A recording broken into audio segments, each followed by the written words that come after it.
The Pittsburgh Steelers lost 24-19 last Thursday to the Cleveland Browns. Hopefully they can get back right this weekend in Cincinnati. Let's hit it.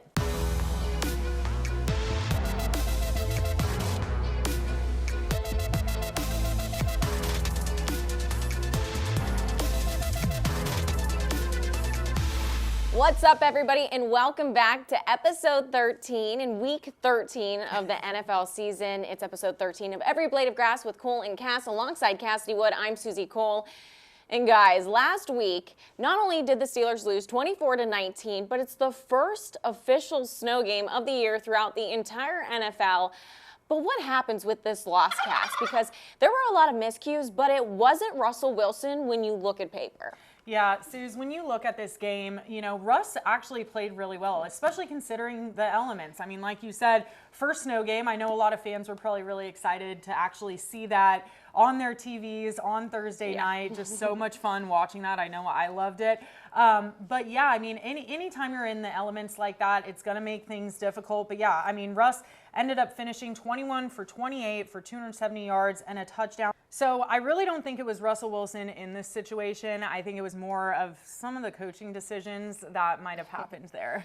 Okay, so you're hinting at it, but what coaching decisions are you questioning, and is it from head coach Mike Tomlin? Yeah, I mean, look, the Steelers were up 1 point. The Browns had the ball at 4th and 2, I believe it was, and then, they get the penalty. Tomlin decides to accept the penalty, which then gives them another down. Yeah, it pushes them back 5 yards, but it gives them another chance to, throw the ball, and especially in a snow game like that, I mean, 5 yards really doesn't mean a lot, so to just give them a second chance like they did, I thought that was very questionable. Okay, let's talk about chances in this game. I mean, the red zone. The Steelers are just struggling both sides of the ball in the red zone right now. Yes. What is going on there? Honestly, I can't really tell you what's happening. All I know is they need to fix it. Coach Tomlin made a point to address that in his press conference this week. He said it's been pretty bad these past 3 to 4 weeks. If you look at it, like they're 44% right now in the red zone on offense. They're second to last in the NFL right now on offense in the red zone. And then on the defensive side, I mean, they're allowing almost 90% in the red zone touchdowns. Like, this is a defense that, again, we've been hyping up all season long, and they are great. But for whatever reason, when it gets down there inside the 20, it's just not very good. So they need to fix the red zone on both sides of the ball this week, for sure. And speaking of defense and people that look really good on paper, we talked about TJ Watt and Myles Garrett last week. We compared the stats. We were like, how did TJ Watt not get Defensive Player of the Year last year? Right. However, if you watched the game last Thursday, I'm thinking that's why. Myles Garrett is all over the place. TJ Watt, where were you? Yeah, I mean, it happens to him all the time. He gets double teamed. He gets, held here and there, and it's never called. I think teams attack the Steelers defense with TJ Watt in mind. They want to put guys up front that are going to prevent him from being able to do what TJ Watt does, and I think they were able to do that. Now, obviously, having Alex Highsmith out, I think that also added to it, because I think if he has another guy on that side, on the other side, who is as big of a threat as him, like Nick Herbig is good, but he's also a young player still. I think it would have maybe taken away some of, their talent that they could have had. They could have spread it out, is what I'm trying to say, where in this situation, they just had too many guys on TJ. And so I think he wasn't as explosive as he normally is, but I think definitely having Alex Highsmith, hopefully back this week, will be huge. Cash, you mentioned Alex Highsmith possibly being back this weekend whenever the Steelers take on the Bengals, so give us those injury updates. Yeah, I actually had a chance to talk to him yesterday. He seems very promising that he'll be back this week, so fingers crossed. He was not, he wasn't at practice today. He wasn't practicing today, but he did tell us that he felt close to 100%. Last Saturday, they wanted to get through those 2 games that they played within 5 days, and then hopefully he'll be ready to go this weekend. And like I said, if he is ready to go this weekend, that'll be the first time all season that we've had Nick Herbig and Alex Highsmith both in there at the same time. That's so exciting. That would be very exciting if it comes to fruition. And of course, Alex Highsmith updating you earlier this week, talked a little bit at practice. Like I said, I just want to do what I can to get back out there and help my team. That's all that matters to me. And when I'm out there, just be the best version of myself. And that's why I got to have that confidence to know that when I am out there, I need to be giving the best version of myself. And so I just want to continue to get better and better. Cass, a big theme heading into, honestly, the last 2 games, this game against Cincinnati, has been the AFC North standings. The Steelers still a half a game ahead of the Ravens. However, Cincinnati still in playoff contention. What is the playoff picture like right now? Yeah, I mean, I think the biggest thing is Cincinnati just isn't what their record is. I believe they're like 4-7 right now, but they're still leading the league in a lot of offensive categories. So they're still a maybe. But like you said, the Ravens and Steelers are very much, neck and neck right now for that top spot in the AFC North. But that's why pulling out a win on Sunday is just going to be so important because the Ravens, the Steelers are only half a game ahead of the Ravens right now. So they need to pull out a win on Sunday. And then when you look at the AFC as a whole, you have the Bills likely coming out of the East. They're just dominating right now. Chiefs, obviously, 11-1, the one everyone's talking about out of the West. And then you have the Texans in the South. And then, of course, the question mark still out of the North because, I mean, every year it's like this. The AFC North is neck and neck every year. And that's something that we talked about at the beginning of the season, just how close this division really is. I mean, the Steelers losing to the Browns last week, no one would have thought that. I said they were a sneaker at the beginning of the season. I thought that. But that's why this stretch of games is so hard for the Steelers right now. Yeah, I totally agree with you. The AFC as a whole, very competitive, but the AFC North, extremely competitive. Cass, it is halftime. No, everybody, we don't get to eat this week. I wish we did, but it is Thanksgiving, so happy Thanksgiving to everybody back home. Right now, we're going to go over our 5 favorite Thanksgiving side dishes. So this does not include turkey, so nobody rag on us for that. Cass, I'm going to go second. I want you to go first so I can hear you, I can judge you, and all the good stuff. So go ahead. Okay, so we're going to start with number 5. So this is not my first pick, okay. But number 5, I'm going to go with cheesy broccoli.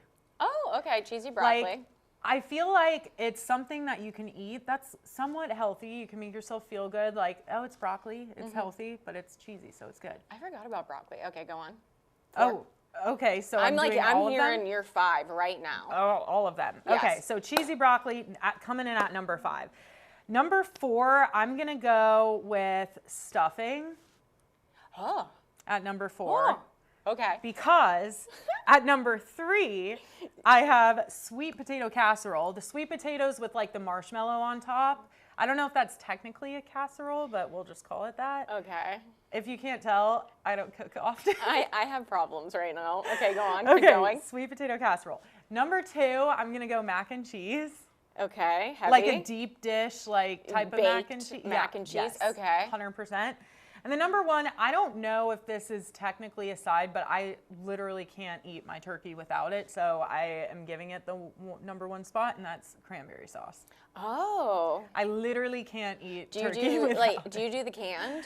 Either one. My grandma always made really good cranberry sauce that was like fresh. So I would prefer that, but either one, to be honest. I just need it. I just tried my first canned cranberry sauce last week and cranberry sauce ever last week, and I think I would like the fresh better because the can kind of freaked me out. Yeah, it looks a little like jello-y. I have issues with your top 5. We can talk about it later. My top 5. I'm going 5. Coming in at 5. Green bean casserole. Whatever, there's haters here, but there's also lovers across the board too. The next one, I feel like this is like a specialty that my mom makes, Brussels sprout casserole, but it has to have like bacon on top, and it's just so good. I was gonna say, I feel like basically any type of casserole can be considered a Thanksgiving dish and also delicious. Okay, I get really specific with my next 3. My third one is mashed potatoes with corn and gravy on them and so much salt and pepper. And don't say I'm mixing 2 sides because I'm not. Because Richie Walsh tried to tell me I was mixing 2 sides. That's just not a thing. My second one is hot piping rolls with the most butter you have ever seen. Like, I am dipping my rolls. The butter is sitting next to me, and I'm just sitting there scooping the butter onto my rolls. Oh, my gosh. Last but not least, my number 1, which this is what makes me upset with you, and I don't know if we can be friends after this, is my mom's stuffing. And I have to taste test it. Anybody else taste test it, it's wrecked, it's not good. But when I taste test it, it is elite. It is the elite of the elitist side dish that we I think have. it also depends who you have making it. I mean, like your mom's stuffing, that's special. I'm allergic to nuts, so I feel like a lot of stuffing might have nuts in them. Yeah, so Thanksgiving is always a scary time for me. Anyway. I don't know if I've ever witnessed that. But anyways, if you guys want to leave your top 5 side dishes in the comments below, go ahead and do so. And again, happy Thanksgiving. Those are our top 5 side dishes. And Cass, I'm sorry, but we're going to have to agree to disagree on some of these. Yeah, we will. And now we're back at it with that third quarter action. Time for CC's 3 keys to the game for this Sunday's game. The Pittsburgh Steelers taking on the Cincinnati Bengals in Cincy, 1 p.m. kickoff. First up, I feel like we've said this before, but choose your Pickens. Come on.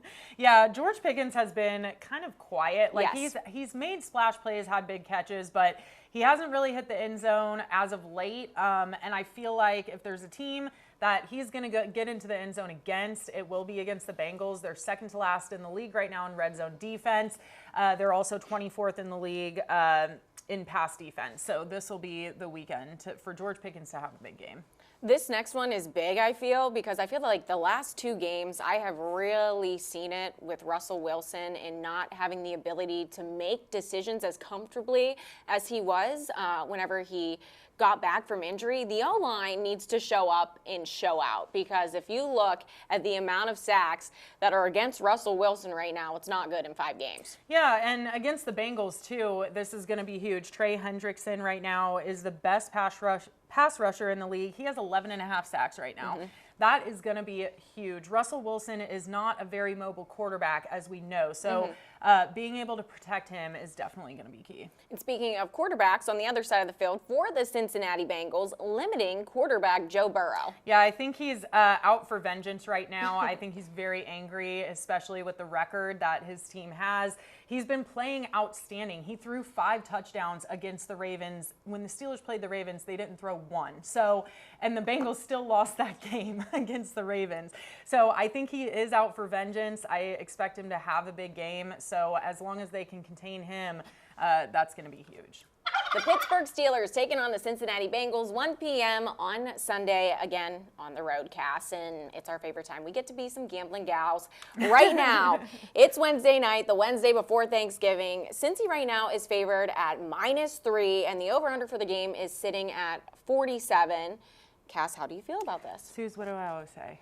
Oh, I love Coach Tomlin. Yes. I love him even more as an underdog. Okay. On the road, a road dog. Give me Coach Tomlin all day long. I think the Steelers win this game despite, like I said, Joe Burrow, out for vengeance. The Steelers are out for vengeance too. They lost a game they shouldn't have lost in Cleveland, point blank. They shouldn't have lost that game. They're in the bottom of the division. Shouldn't have happened. So I expect them to go on hopefully a bit of a run starting in Cincinnati. I take the Steelers, and I think they put up quite an offensive showing. Like we said, the Bengals defense, not really the best, especially in that pass game. So I think it'll be like 30-27. I still think it'll be close, but I think the Steelers win by 1 possession. Okay, I'm going Steelers, but I'm going under at 23-13 just because, there hasn't really been that big of an offensive game for them yet this season. So what is it about this Sunday that they're going to do that against Cincinnati? So that's just how I'm feeling. But I'm still in favor of the Steelers. I'm not going against them. I think that they rebound from that loss against the Browns last week. All right. Touchdown score. Ready? Yeah. We're going. You haven't told me yours. I haven't told you mine. Okay, ready? All 3, right. 2, 1. George Pickens. Hey. We talked about him all show. No, we did.